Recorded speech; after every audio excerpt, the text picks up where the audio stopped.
নৈতিক এবং ধর্মীয় শিক্ষাকে নিয়ন্ত্রণ করার জন্য সব ধরনের রাষ্ট্রীয় শক্তি প্রয়োগ করা হয়েছে। একটা প্রশ্ন আসছে যে আজকের এই বাংলাদেশে কেন 37 মিনিটে একটি করে ধর্ষণ?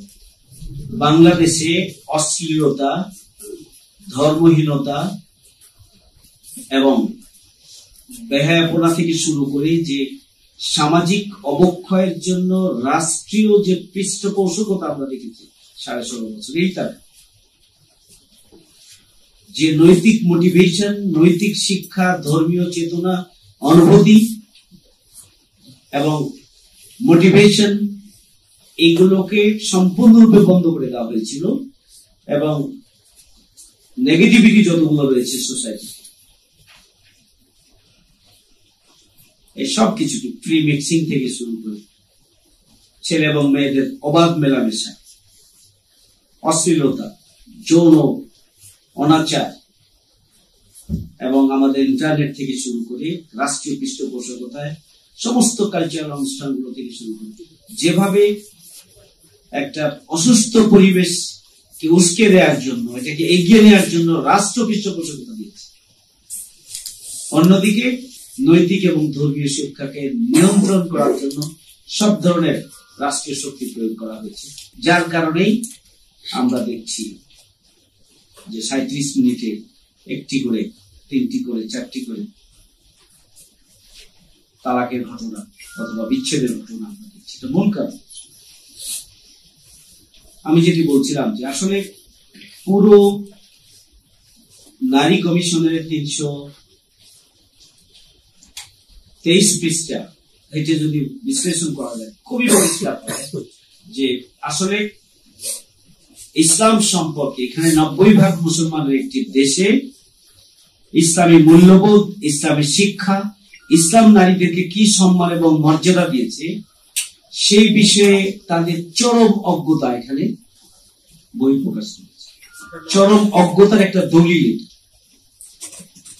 এই নির্বাচন কমিশনের।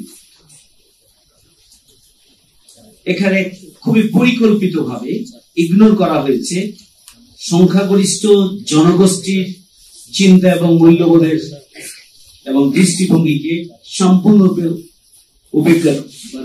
অবজ্ঞা করা হয়েছে, উপেক্ষা করা হয়েছে নারী কমিশনের এই রিপোর্ট। এখানে প্রতিনিধির দিক থেকেও কোন একজন ইসলামিক স্কলার নারীও নেই, পুরুষও, এবং এটা খুব ইচ্ছাকৃত করা হয়েছে।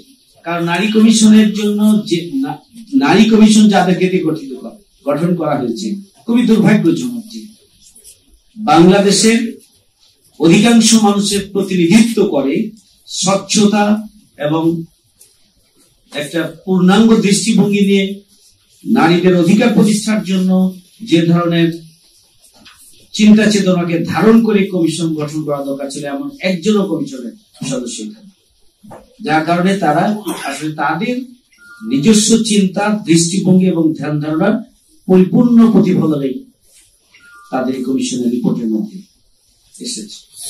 এখানে পাশ্চাত্য সংস্কৃতি, পাশ্চাত্য শিক্ষা এবং দৃষ্টিভঙ্গির প্রতিফলন এখানে ঘটনা হয়েছে। খুবই পরিকল্পিতভাবে পাতায় পাতায় আমাদের একজন আপা বলেছেন, খুবই সুন্দর বলেছেন, প্রত্যেকেই সুন্দর বলেছেন, পাতায় পাতায় আসলে LGBTQ কে এখানে প্রমোট করার ব্যবস্থা করা হয়েছে। এখানে পরিবারকে ধ্বংস করে দেওয়ার জন্য পরিবারের বন্ধনকে ভেঙে ফেলার ব্যবস্থা করা হয়েছে। এই কমিশন যে রিপোর্ট দিয়েছে সেই রিপোর্টের মাধ্যমে প্রতিটি পরিবারের মধ্যে হাজবেন্ড ওয়াইফ, স্বামী স্ত্রী, ছেলে এবং মেয়ে, তাদের মধ্যে দূরত্ব তৈরির জন্য ব্যবস্থা করা হয়েছে।